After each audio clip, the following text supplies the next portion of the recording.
오늘 말씀의 제목은 지혜를 가지고 나아가매라는 제목으로 말씀을 나누겠습니다. 다윗은 압살롬을 제압을 했습니다. 그리고 왕권을 탈환하게 됐어요. 그런데 우리가 지난 시간에 본 것처럼 북이스라엘과 남유다가 여전히 다윗을 예루살렘으로 모셔오는 일에 놓고 분쟁하고 있는 것을 우리가 보았습니다. 이제 왕권을 다시 세워야 되는 것이고, 분열된 압살롬의 편에 선 이스라엘과 또 다윗의 편에 선 사람들이 있기 때문에 이들이 이제 대립되고 있는 상황이고, 이것을 다시금 하나로 세워야 될 것이 다윗에게 주어진 임무입니다.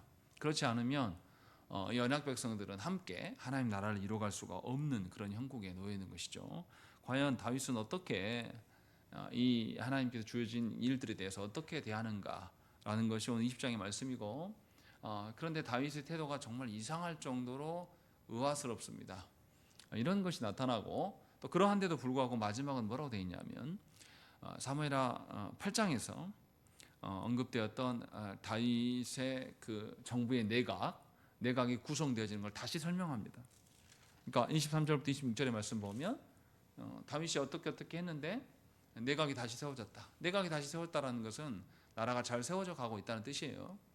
그럼 어떻게 그게 세워지는가라는 것이 오늘 20장의 내용임을 우리가 알 수 있습니다.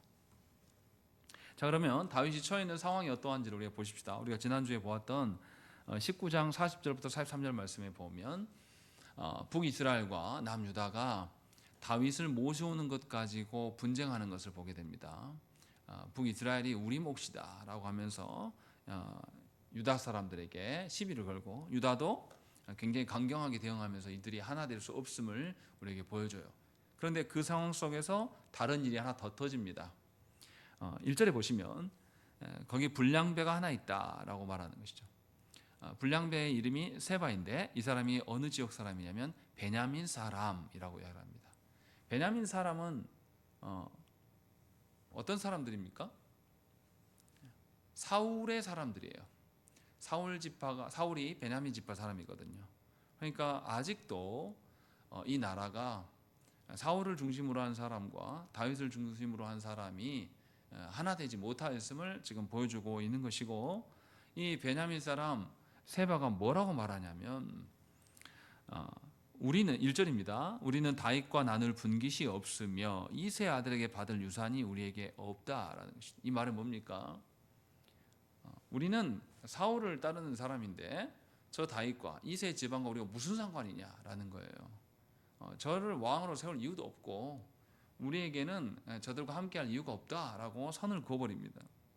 그러니까 이스라엘 백성들이 어떻게 하냐면, 안 그래도 유다와 갈등하고 있고, 생각해 보니까 다윗은 유다 사람이고 자신들에게는 북이스라엘에는 베냐민 사람 사울 왕이 있었다는 것이 이들이 생각나고, 다시 지역 갈등이 유발되는 것이 다윗의 현실입니다.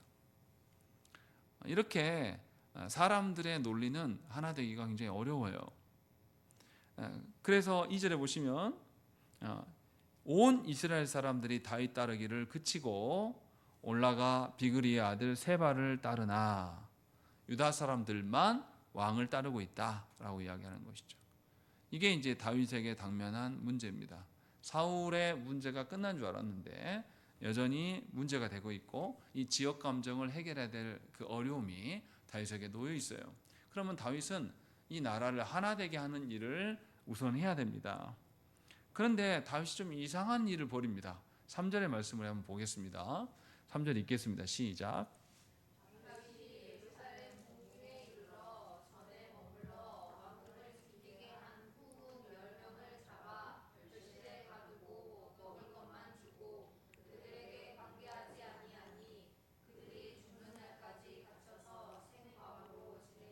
예, 다윗이 본인이 분명히 후궁 10명을 성에 남겨놨습니다. 그리고 성을 지키라고 말했습니다.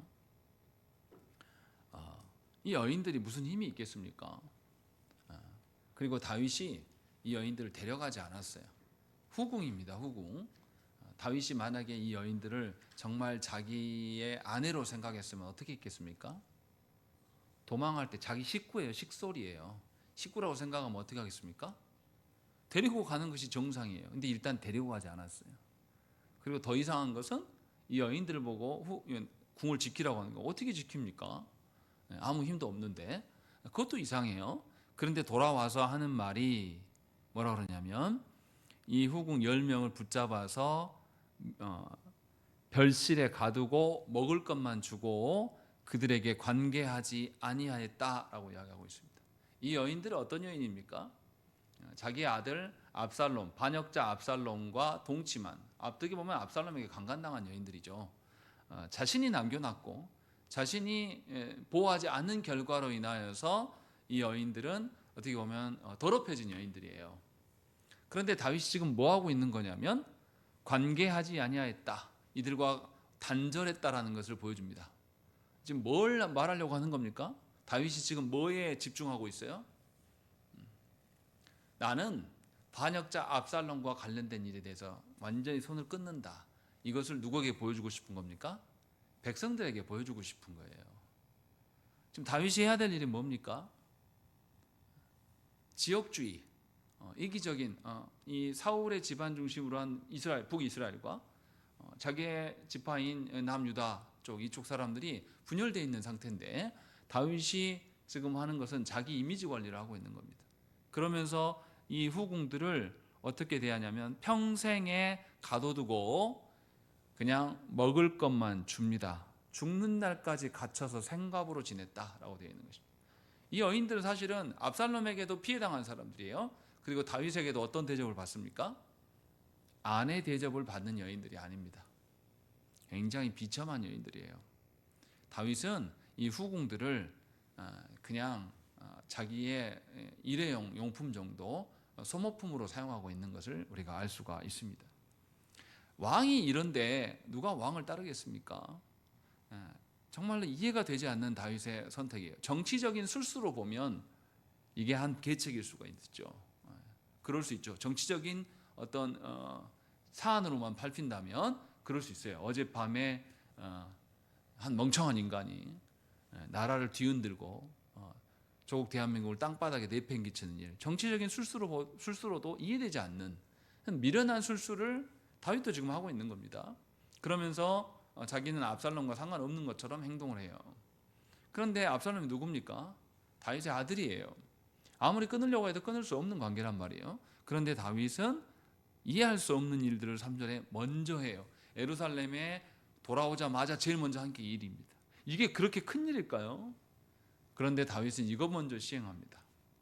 그리고 나서 다윗이 이제 반역자 세바가 생겼으니까 반역자 세바를 이제 처리해야 됩니다. 그런데 다윗이 처리하는 것을 보세요. 누구에게 말합니까? 4절에 보시면 아마샤에게 이르되라고 되어 있습니다. 아마샤가 누굽니까?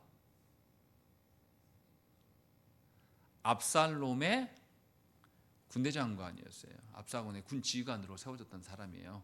그런데 유다 백성들을 설득하려고 아마사를 살려뒀습니다. 죽이지 않고 아마사를 세우겠다고 약속했단 말이죠. 그런데 아마사에게 일을 맡겨요. 그러면서 뭐라고 합니까? 너는 나를 위하여 3일 내로 유다 사람을 큰 소리로 불러 모으고 너도 여기 있으라 라는 것이죠. 근데 생각을 해보십시오. 아마사가 압살롬에게 붙어먹었던 사람이란 말이에요. 북이스라엘이 지지했던, 그쪽에 지지했던 아마사에게 유다 사람들을 불러 모으라 그래요. 모아지겠습니까? 모아지지 않는단 말이죠. 상식적으로 생각해도 이것은 될 일이 아니에요. 왜냐하면 원래부터 유다 편에 서서 다윗 편에 섰던 사람이 아니라 다른 사람을 내어서 아마사를, 북이스라엘 편에 섰던 그 사람을 내어서 유다 사람들한테 모으라고 하니까 안 모아지죠. 그래서 오전에 뭐라고 합니까? 아마사가 유다 사람을 모으러 가더니 왕이 저한 길에 지체됐다. 3일 만에 못 모으는 것이죠. 모을 수가 없어요. 아마사의 이미지가 그러하기 때문에. 근데 다윗은 이걸 몰랐을까요? 다윗이 왜 이런 이상한 일을 할까요? 이것을 우리가 한번 생각을 해봐야 됩니다. 분명히 다윗에게는 누가 있습니까? 요압과 아비새가 있어요. 굳이 이 사람 부르지 않아도 늘 다윗과 함께했던 이 사람들을 기용해서 사용해도 충분합니다. 그런데 왜 아마사를 세웠을까요? 요압과 아비새는 형제지간입니다. 그런데 다윗이 이상하게 아마사를 세워요. 그래서 아마사한테 맡깁니다. 이것은 요압 때문에 그래요. 요압이 어떤 사람입니까?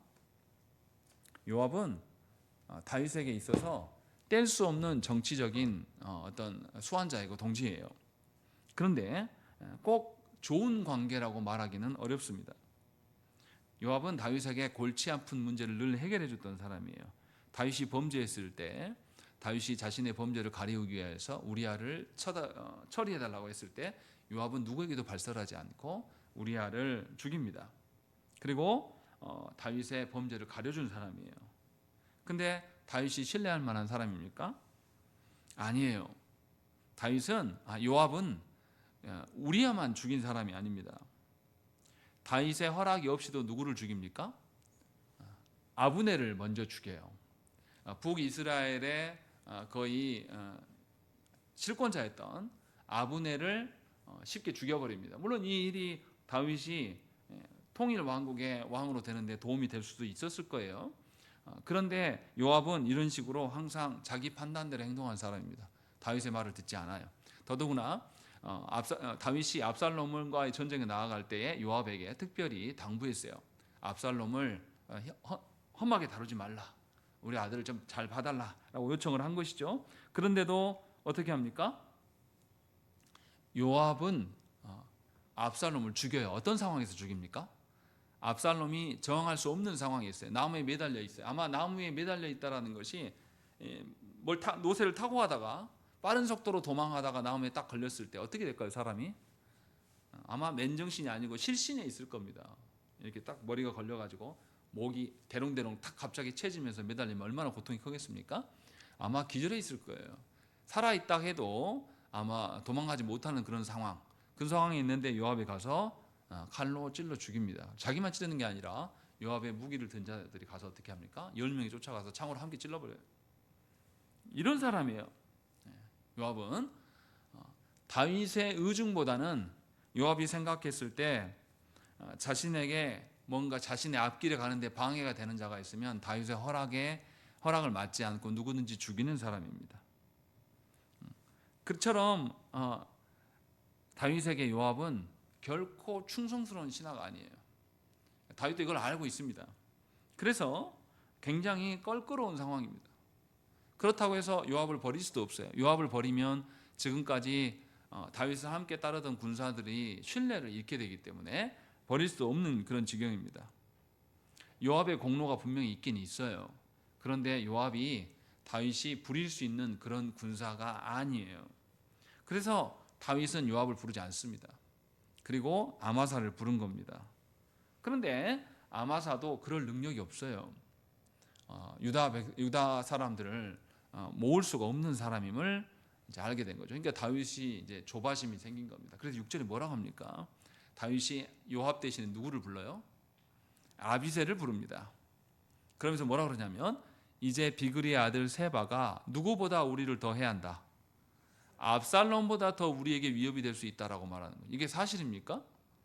사실은 아니거든요. 근데 다윗의 마음이 급한 거예요. 그래서 뭐라고 하냐면 너는 내 주의 부하들을 데리고 그의 뒤를 쫓아가라. 그가 견고한 성읍에 들어가 우리들을 피할까 염려하느라. 그가 사람들을 규합해서 성에 숨기 전에 잡아서 처리해라고 지금 요청하는 것입니다.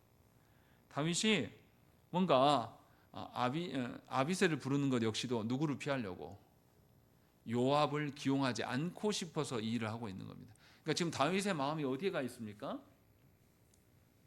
하나님의 나라를 재건하고 하나님 앞에서 다시 왕권을 세우려고 하는 그 마음이 아니라 자기를 변호하고 자기의 편리를 위하여서 지금 뭔가 행동하고 있는 것을 우리는 알 수 있습니다. 그래서 요압을 두 번째로 배제합니다.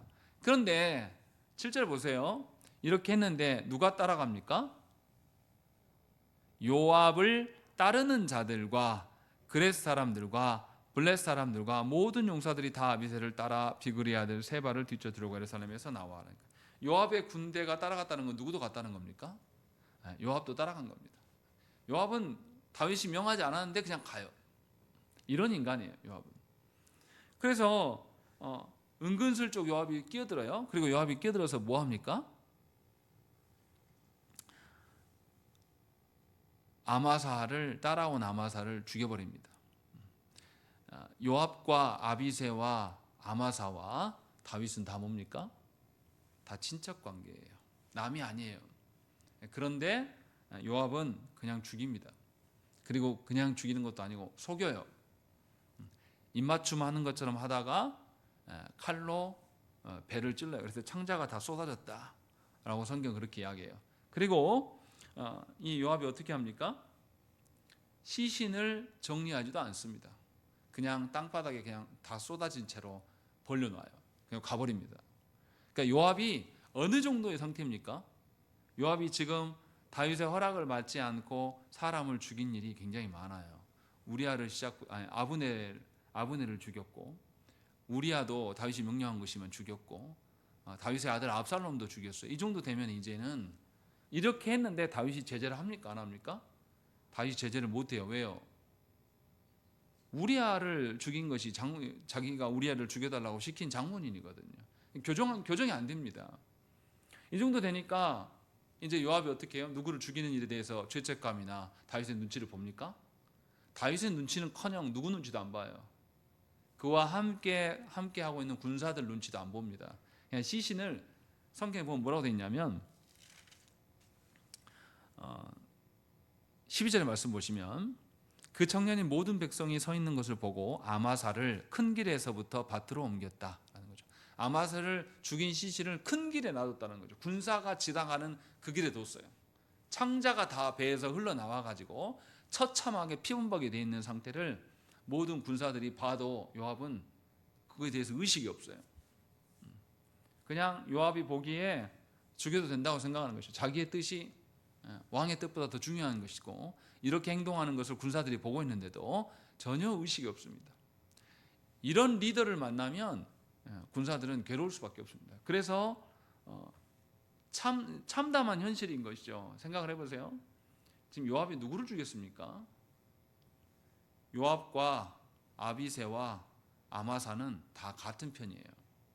어찌 됐든 간에 다 다윗의 군사들이란 말이죠. 그런데 요압이 자기의 아군을 쳐 죽이는 거예요. 그러면서도 아무렇지도 않습니다. 너무 떳떳해요. 그리고 또 이 죽인 것을 쉬쉬하지 않아요. 조용히 은밀하게 죽이는 것도 아닙니다. 군사들에게 아주 대놓고 이야기해요. 생각을 해보세요. 압살롬을 죽일 때도 어떻게 했습니까? 군사들이 모르게 가서 조용히 죽였습니까? 아니에요. 다 밝히고 난 다음에 자기 가서 죽이고, 자기의 무기를 든 자 10명이 함께 가서 죽였어요. 모든 군사들이 알 수 있을 정도로 그렇게 행동했는데도 다윗에게 어떠한 처벌도 받지 않습니다. 이 정도 되니까 기고만장한 것이죠, 요압이.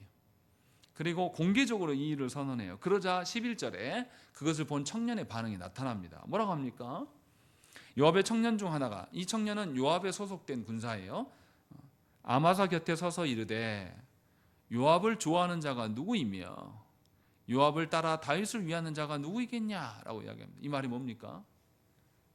요압이 이런 게 행동하는데 누가 요압을 좋아할 수 있겠는가? 라는 이야기를 해요. 더 큰 문제는 뭡니까? 누가 요압을 따라서 다윗에게 충성하겠는가? 라는 거예요. 요압 때문이라도 다윗에게 충성하는데 어렵다. 요 말을 하고 있는 겁니다. 그러니까 요압의 행동이 다윗에게 향한 충성이 아니라 오히려 충성을 방해하고 가리우는 혼란스럽게 하는 일이다 라고 이 청년이 말하고 있는 거예요. 혼자 독백을 하는 거예요. 혼잣말로. 야, 이래야 되는가? 뭔가 이게 군대라는 것은 어떨 때 움직여야 됩니까? 합당한 당위가 있을 때, 국민을 보호한다든지 나라를 지켜내기 위해서 갈 때는 군인들이 굉장히 떳떳하고 자랑스러워요. 근데 어젯밤처럼 말도 안 되는 계엄령을 선포하고 국회의원들을 가로막을 때 군인들의 심정은 어떠겠습니까?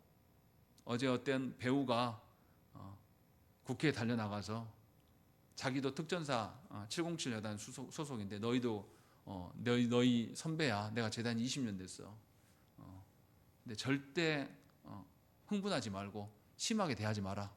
너희도 판단할 수 있지? 라고 하면서 이렇게 자제시키는 모습을 봤어요. 그러니까 군인으로서 가야 할 자리가 아닌 거예요. 그것을 누구나 다 아는 겁니다. 그럴 때 군인들의 명예는 바닥에 떨어져요. 굉장히 괴로운 일이고 자기가 범죄하고 있다는 걸 스스로 압니다. 그래서 자기 역할에 충실할 수도 없고, 했다고 해도 자신이 그 일을 한 것에 대해서 감추고 싶을 거예요. 지금 이 군사가 요압의 태도를 보면서 그것을 말하고 있는 겁니다. 그래서 어떻게 합니까? 요압이 벌려놓은 시신을 누가 처리합니까? 이 청년이 큰 길가에서 밭으로 옮겨요. 옮겨놨는데도 군인들이 지나가서 본단 말이에요. 군대에 사기가 떨어질 것 같아서 어떻게 해요? 자기 옷으로 덮어놓습니다. 이게 다윗의 수장들의 행동입니다. 이건 누구 때문인 것이죠? 궁극적으로 다윗의 태도가 그대로 나오는 것이에요. 사무엘, 이제 중요한 건 뭐냐면, 다윗이 예루살렘으로 복권되었고 다윗으로 말미암아서 이 나라가 다시금 바로 세워져야 되는데, 이상할 정도로 다윗에 소속된 군대들과 다윗까지도 뭐하냐면 갈팡질팡하고 있어요. 완전히 헤매고 있습니다. 뭐 하는지 이해가 안 될 정도로 이상한 짓을 계속하는 거예요. 그런데 사무엘서 저자는 이것을 감추지 않습니다. 여실히 다 드러내 보여요. 왜 그럴까요? 왜? 다윗을 통하여서 하나님께서 세우신 왕이 하나님 나라를 온전하게 세워가는 것을 보여주면 좋겠는데, 왜 사무엘서 저자는 우리가 보기 민망한 이야기들까지도 다 이야기를 하고 있는 것일까요? 사무엘서 저자는 우리에게 이것을 알려주고 있어요. 사람 다윗의 능력으로는 하나님 나라를 세울 수 없다라는 사실을 우리에게 알려줍니다. 하나님의 나라는 사람의 힘으로 세워져 가는 나라가 아닙니다. 그런데 너무나 많은 성도들이 교회를 사람의 힘으로 세워간다고 믿어요. 그래서 어떻습니까? 교회 안에서 대형교회 목사는 목에 힘을 주고 다니고, 성도들 역시도 대형교회 목사가 말하면 껌뻑 죽습니다. 그런데 아주 작은 공동체의 목사가 말하면 아무도 듣지 않아요. 작은 공동체의 목사가 하나님의 말씀을 하더라도 그의 말씀은 존중되지 않습니다. 그냥 무시하고 그냥 친구처럼 지내고 하대하는 것이 일반적이에요. 저도 노예를 가면 많은 장로님들을 만나는데 거의 장로님들이 저한테 하대합니다. 저에게 하나님의 말씀을 배우려고 하는 사람은 거의 없어요. 그런데 정치하고 부조리를 일삼고 그래도 대형교회에 있는 목사가 말하면 다 굽신거립니다. 이것이 우리의 실태예요. 하나님 나라는 안타깝게도 사람의 어떠함으로 세워져 가는 나라가 아닙니다. 분명하게 하나님의 다스림으로 세워져 가는 나라예요. 그래서 교회 안에 있는 사람들은 늘 불완전합니다. 교회의 직분자들도 완전한 적이 없어요. 늘 불완전하고 미련합니다. 이것을 인정해야지만 우리가 사람에게 의존하지 않아요. 이것을 인정해야지만 우리의 어리석은 것을 붙잡고 씨름하지 않습니다. 우리는 하나님의 어떠하심을 발견하면서 교회를 세워져 가는 하나님의 역사를 보는 것이지, 교회를 사람 누군가에 의해서 세워져 가는 것이 아님을 분명하게 사무엘서 저자는 우리에게 알려주고 있는 것이죠. 그래서 세상은 교회를 무시해요. 왜냐하면 교회에 인물이 없거든요. 저도 마음이 아픕니다. 조국 교회 안에 어른이 없어요. 과거에 교계에 훌륭한 목사님들이 있을 때 세상은 그 목사님에게 세상살이나 어떤 지혜를 듣고자 했습니다. 그래서 언론들도 누구 목사님 찾아가서 듣기를 원했어요. 실제로 공영방송에서 저는 어렸을 때 그런 모습들을 많이 봤어요. 지금은 없어요. 지금은 목사에게는 어느 누구도 듣지 않습니다. 신부님들에게는 가서 들어요. 그런데 교회는 듣지 않습니다.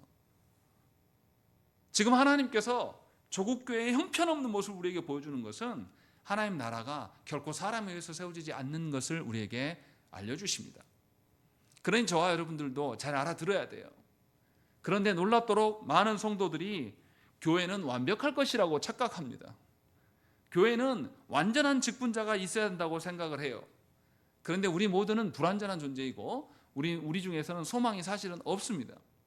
사무엘서 저자는 다윗까지도 그런 자임을 우리에게 알려주고 있는 것이죠. 그래서 교회 역사 가운데 한 번도 지상의 교회가 완전한 적이 없었어요. 늘 불완전하고 교회 안의 직분자들은 늘 타락하면서 온전함을 지켜내지 못했습니다. 그런데 놀라운 것은 뭐냐면, 그렇게 형편없어 보이는 교회가 하나님께서 세우신 이후로 없어지지 않고 전속되고 있다는 것이죠. 우리 눈에 볼 때는 형편없고 시궁창 같지만 놀랍게도 그 순간순간마다 하나님께서 교회에 관여하시고 역사하심으로 하나님의 나라는 세워져 왔어요. 그래서 우리는 알아야 돼요. 하나님 나라는 사람이 세우는 나라가 아닙니다. 하나님께서 친히 세워가시는 나라이기 때문에 저와 여러분들은 분명하게 하나님의 어떠하심을 찾아야 돼요. 하나님은 어떤 분이시냐면 우리의 사람의 한계를 너무나 잘 아시기 때문에 사람을 내팽개쳐두고 당신 혼자 가시는 하나님이 아니에요. 사람 중에 능력이 있는 사람은 어떻습니까? 좀 공부 잘하는 애들 친구들 한번 가서 물어보세요. 뭐 좀 알려주라. 그러면 동병상련인 친구는 가르쳐줘요. 그런데 월등하게 잘하는 친구는 안 가르쳐줍니다. 내가 너 그거 하는 거 언제 가르쳐주냐. 네 형편없는 수준을. 하나님께서는 이렇게 하시지 않는다는 거죠. 사람의 한계가 무엇인지 우리보다 더 잘 아셔요. 그런데 하나님은 그 한계가 많고 무지하고 교만한, 그리고 아주 자기밖에 모르는 우리들 틈으로 하나님은 직접 오십니다. 오셔서 우리의 한계의 선을 다 보듬으시면서 우리를 이끌어 가셔요. 교회는 항상 그런 식으로 세워져 갔습니다. 그러니 교회된 우리가 뭐 해야 되겠습니까? 교회된 우리가 사람을 헤아리고 있으면 곤란해요. 교회된 우리가 어떤 탁월한 어떤 사람에 의존하는 것은 굉장히 미련한 짓입니다. 그런데 조국 교회는 여태껏 항상 탁월한 지도자를 소망하고 그 사람을 중심으로 모였어요. 복음을 말하는 것이 중요한 것이어야 되는데 교회는 누가 말하는가가 중요했습니다. 그래서 유명한 목회자가 오면 안 나오던 성도들도 예배에 나와요. 과연 그가 그리스도인입니까? 평상시에는 예배에 대한 태도가 없다가도 다른 설교자가 온다 하면 안 나오던 예배에 나오는 분들이 있습니다. 저는 온전한 성도라고 보지 않습니다. 사람 따라다니는 그냥 사람이에요. 하나님 나라를 아직도 아무것도 모른 채로 있는 것이고 아직도 하나님의 온전함 속에 서지 못하는 것이에요. 사무엘서 저자는 이것을 우리에게 보여줍니다. 다윗이 아무리 성군이었다 할지라도 이렇게 엉망진창의 상황을 다윗이 연출하고 있고, 다윗이 아주 오래되었던 그 군사, 다윗이 도망갔을 때부터 함께했던 그 요압이 얼마나 형편없는 인간인가라는 것을 우리에게 다 고발해서 보여줍니다. 그리고 나서 이제 이상한 일이 있습니다. 세바를 처리하는 일이 14절 이후부터 22절까지 나와요. 그런데 세바를 처리할 때 어떻게 처리합니까? 갑자기 어떤 여인이 등장합니다. 여인이 등장하기 전에 상황을 보십시다. 14절 말씀을 읽겠습니다. 시작.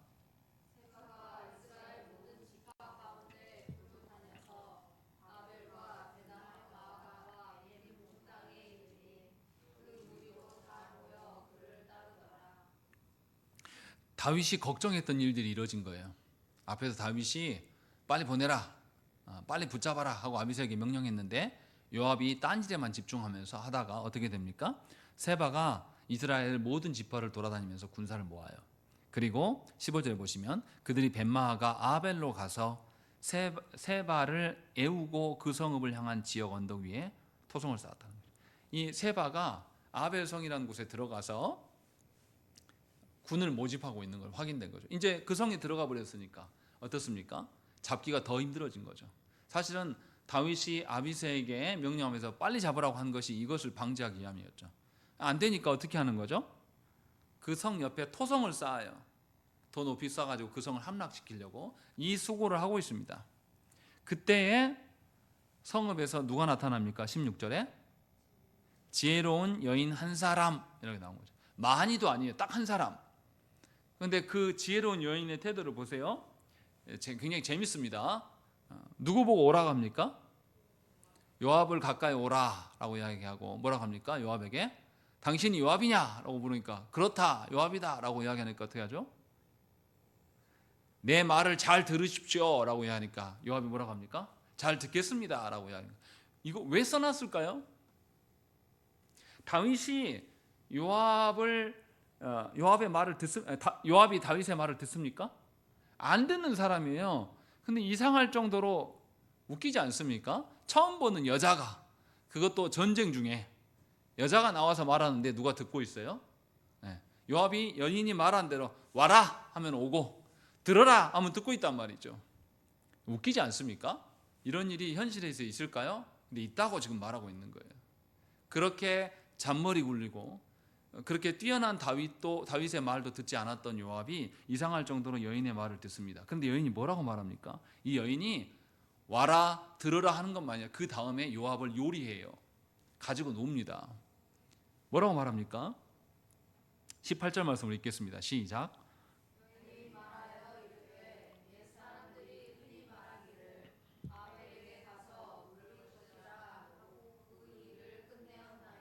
네, 무슨 말이냐면 우리가 아벨 사람들인데 아벨 성인데 옛날에 우리 선조들이 아벨에게 가서 묻고 그 일을 했다 이 말을 하는 거예요. 이 말은 뭔 말이에요? 아벨 성에 누가 있었다라는 거예요? 어른이 선생이 많았다는 이야기라는 거예요. 다시 말하면 하나님의 지혜를 답변해 줄 사람이 많은 성이 아벨 아닙니까? 그런 성을 당신이 치려고 합니까? 무너뜨리려고 합니까? 라고 물어보고 있는 거예요. 요압을 꾸짖고 있는 거죠, 사실은. 여기서 가서 묻는다라는 것은 뭐예요? 하나님의 뜻을 묻는 거하고 비슷한 겁니다. 하나님의 지혜를 답변해 줄 만한 그런 훌륭한 선생들이 우리 성에 그렇게 많았는데 당신이 이 성을 무너뜨린다고요? 그럼 누구를 향한 도전입니까? 하나님의 지혜를 듣지 못하게 만드는 그런 일이 아닙니까? 라는 것을 여인이 이야기를 해요. 두 번째 19절 말씀 읽겠습니다. 시작.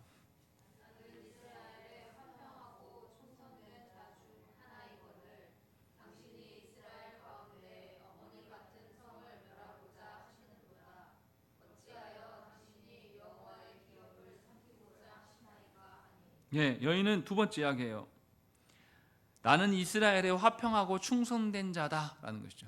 전쟁과 정치랑은 아무런 상관없이 그냥 평화롭고 성실하게 하나님 앞에서 살아가려고 하는 사람인데 나를 죽이려고 하냐라고 이야기를 하고 있는 거예요. 다시 말하면 뭐 합니까? 요압에게 무슨 말 하고 있는 거예요? 네 전쟁의 사고방식, 네 정치적인 술수 이런 식으로만 바라보지 말라라고 지금 경고하고 있는 겁니다. 당신이 보는 것과 다르게 전쟁통에도 순전하게 평화를 좋아하고 하나님 앞에만 서 있는 선량한 사람들이 꽤 많다. 그런데 당신은 전쟁의 논리로만 해서 이 성을 다 잡아 죽일 셈이냐. 그렇게 하면 하나님께서 용서하시겠는가. 이걸 두 번째로 지금 책망하고 있는 거예요. 그리고 세 번째는 무슨 이야기냐면 아벨 성을 무너뜨리는 것은 어머니 같은 성을 멸하는 것이고 여호와의 기업을 삼키는 것이다 라고 말하는 거예요. 당신이 이 아벨 성을 무너뜨리면 분명하게 하나님의 진노를 가져올 것이다 라고 말하는 거예요. 이 여인이 이렇게 말할 수 있는 근거가 있습니다. 신명기 20장 10절부터 12절 말씀 보시면 네가 어떤 성읍으로 나아가서 치료할 때에는 그 성읍에 먼저 화평을 선언하라. 그 성읍이 만일 화평하기로 회답하고 너를 향하여 성문을 열거든 그 모든 주민들에게 네게 조공을 바치고 너를 섬기게 할 것이요 만일 너와 화평하기를 거부하고 너를 대적하여 싸우려 하거든 너는 그 성읍을 에워쌀 것이며 라고 되어 있습니다. 하나님께서 이스라엘 백성들에게 정복 전쟁을 행할 때에 무조건 가서 정복하라고 말하지 않았습니다. 먼저 화평을 선언하고 그들이 받아들이면 그들에게 조공을 받게 하고 그렇게 정리하라고 하신 거죠. 이런 하나님의 전쟁의 방식들을 율법을 통해서 말씀하고 있는 거예요. 당신은 이 절차도 지키지 않고 있다. 이 이야기를 지금 하고 있는 거죠. 지금 여인이 요압에게 뭐를 들이밀고 있습니까? 요압에게 장수인 요압에게 칼을 들이밀입니까? 여인은 지금 무슨 말을 계속 하고 있는 거예요? 하나님의 말씀만을 계속 들이밀고 있는 거예요. 다른 이야기 안 해요. 이 여인은. 처음부터 이 여인을 뭐라고 말합니까? 처음 여인이 등장할 때 여인에 대해서 어떤 여인이라고 말합니까? 지혜로운 여인이다 라고 말한단 말이죠. 지혜로운 여인, 하나님의 말씀의 지혜로 꽉 찬 여인이다. 그래서 이 여인이 요압에게 제시하는 것은 다 뭐냐면 하나님의 율법의 말씀이에요. 하나님의 지혜, 하나님의 어떠하신만을 요압에게 들이매요. 요압은 어떤 사람인데? 정치적이고 전쟁에 대해서는 수완꾼이에요. 또 싸움 잘합니다. 그런 사람에게 칼과 창으로 맞서려고 하지 않아요. 이 여인은 그냥 하나님의 말씀으로만 제시하는 것이죠. 그때 요압이 어떻게 합니까? 20절에 요압의 태도 보세요. 읽겠습니다. 시작.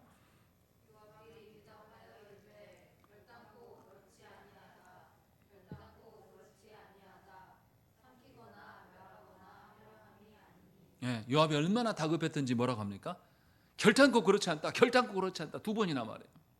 왜냐하면 하나님의 율법에 어긴 것에 대해서 이스라엘 백성이 알게 되면 자신이 그 땅에 설 자리가 없거든요. 하나님의 어떠하심 앞에 서면 모든 사람이 이런 반응을 보일 수밖에 없습니다. 요압 앞에서 힘 자랑하고 요압 앞에서 전쟁 이야기를 하고 요압 앞에서 정치 이야기를 해봤자 이길 수 있습니까? 이길 수 없어요. 이 여인은 그런 방식으로 나가지 않아요. 그냥 하나님의 지혜의 말씀만을 들이밀어요. 그때 요압이 쩔쩔맵니다. 그러고 나서 뭐라고 합니까? 21절에 그 일이 그러한 것이 아니라 에브라임 산지 사람 비그리의 아들 그의 아들 세바라 하는 자가 손을 들어 왕 다윗을 대적하였나니 너희가 그만 내주면 내가 이 성벽에서 떠나가리라. 여인이 요압에게 이르되 그의 머리를 성벽에서 당신에게 내어 던지리이다 라는 것이죠.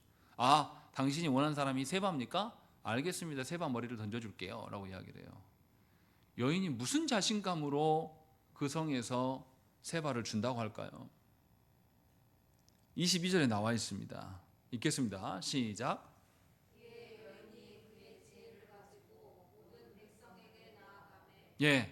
백성에게 뭘 가지고 나갔다고요? 지혜를 가지고 나아가매라고 되어 있습니다. 여인은 다른 걸 활용하지 않아요. 정치적인 술수라든지 아니면 무력이라든지 힘의 논리라든지 아니면 돈의 어떠함으로 나아가지 않습니다. 순전하게 하나님의 지혜를 가지고 와서 백성들에게 말해요. 그리고 백성들이 그 세바를 잡아서 머리를 베어서 요압에게 던져줍니다. 그러할 때에 이 아벨성 전체가 살아나는 것을 볼 수가 있어요. 다윗은 이스라엘의 전체의 왕이 되어야 될 자입니다. 다시금 이스라엘 전체를 하나로 묶고 하나님 나라를 세워갈 자예요. 그런데 다윗은 너무나 엉터리같이 자기 변호만 하고 있고 자신의 입장에 근거해서 군사를 활용하고 있는 것을 볼 수가 있는 것이죠. 그런데 놀랍게도 이 한 여인은 어떻게 합니까? 한 여인은 하나님의 지혜로서 요압을 대해요. 요압이 결코 하나님의 말씀을 알고 하나님 앞에서 합당한 사람이라고 말하는 게 아닙니다. 하나님 앞에서 능구렁이 같은 자이고 하나님 앞에 온전하게 충성을 보이는 자가 아니에요. 나중에 다윗도 배반해요. 그런 요압을 향해서도 이 여인은 뭐라고 말합니까? 하나님의 말씀을 드밀고 있는 거예요. 우리는 뭐라고 말합니까? 하나님의 말씀을 전하면 안 들어요. 하나님의 말씀을 전하면 이 사람이 듣겠습니까? 오히려 나 무시하고 나와 관계가 틀어지기만 합니다. 우리는 이렇게 항변하는데 여인은 놀랍도록 하나님의 말씀만, 말씀의 지혜로만 나가고 있어요. 그래서 그 결과가 어떻게 됩니까? 자신만 사는 게 아니라 온 성이 살아나요. 그리고 이 성만 살아나는 게 아니라 사실은 이 성을 멸하지 않고 세바만 딱 죽였다는 소문이 전 이스라엘에 퍼지겠습니까? 안 퍼지겠습니까? 퍼져요. 유혈 사태가 일어나지 않고 다 정리되었다. 누가 했는지가 중요한 게 아니고 이 여인은 이름도 나오지 않아요. 무명의 여인입니다. 그런데 놀라운 것은 이 무명의 여인에게 지혜가 들어가니 놀라운 변화가 생겨나는 거예요. 생각을 해보세요. 뭐가 생각납니까? 다윗이 과거에 자신을 능멸했던 사람을 다윗이 어떻게 합니까? 나발에게 도움을 청하자. 나발이 어떻게 합니까? 네가 누구길래 내 것을 달라 그러냐 하면서 무시합니다. 근데 다윗이 어떻게 합니까? 군사를 이끌고 와서 나발 집안을 싹 죽여버리려고 합니다. 그때 하나님이 누구를 들어 사용하십니까? 아비가일을 들어서 사용하셔서 아비가일이 직접 나와요. 그리고 나발은 미련한 사람입니다 라고 말하면서 다윗에게 엎드려서 다윗에게 더 이상 피를 묻히지 않도록 길을 막으해요. 하나님께서 다윗이 무고한 피를 흘리는 것을 하나님께서 예전에도 막으신 적이 있습니다. 그런데 오늘 본문에서 또 그 일을 하고 계시는 거예요. 미련한 다윗을 향하여서 하나님께서 개입하시고 지혜로운 여인 하나를 들어서 사용하심으로 말미암아서 다윗에게 피 흘림을 막아주고 계시는 하나님을 우리는 발견할 수가 있습니다. 그리고 본문 안에서 한번 봐볼까요? 본문 안에서 여인이 비교되고 있는 것을 볼 수가 있어요. 이 지혜로운 여인은 후반부에 나왔잖아요. 전반부에 여인이 누가 나옵니까? 후궁 10명이 나와요. 후궁 10명은 정말로 불쌍한 여인들이에요. 다윗의 후궁이어서 한때는 아마 많은 부와 명성을 누렸을지 모르겠습니다. 그런데 다윗에게 사랑받은 여인들은 아닙니다. 비참한 그냥 소모품으로 쓰임 받은 여인들이에요. 그런데 놀랍도록 후궁도 아니고 아무것도 없는 그냥 이름 없는 무명의 여인이 하나님의 지혜와 만났을 때 어떻게 바뀝니까? 자신은 물론이고 요압을 어떻게 해요? 오라 가라. 요압을 가지고 놀 수 있는 그런 사람으로 바뀝니다. 잠언에서 이런 여인을 뭐라고 합니까? 현숙한 여인이라고 이야기합니다. 잠언 31장에 보면 현숙한 여인이 어떠한지 쭉 설명해요. 근데 그 현숙한 여인의 내용이 뭡니까? 전부 다 일하는 내용 나옵니다. 여인들 듣기 싫을 거예요, 아마. 전부 다 남편을 잘 섬기고 부지런히 일해서 부를 늘려놓고 자녀들을 잘 섬기며 전부 죽게 일하는 내용만 나와요. 이것이 현숙한 여인이다 라고 말해요. 아마 여성들이 읽기 싫어할 거예요. 근데 마지막에 뭐라 그러냐면 이 여인이 성문에서 존귀함을 받을 것이다 라고 마지막에 말해요. 성문이 어떤 곳입니까? 이스라엘의 정치와 경제와 사회의 모든 것이 이루어지는 것이 성문이에요. 그렇게 하나님 나라를 위하여서 수고하고 아끼지 않고 자신의 헌신하고 살아가는 하나님께서 하와를 만드시고 돕는 배필로 하나님 두셨어요. 안타깝게도 우리 시대에 여성의 역할들을 이미 우리 시대는 망각해버렸습니다. 공동체에서 좋은 리더가 있으려면 이 좋은 리더를 받쳐주는 사람이 필요합니다. 좋은 목회자가 있으려면 좋은 성도가 있어야 돼요. 자기 목사 혼자 잘났다고 해서 세워지지 않아요.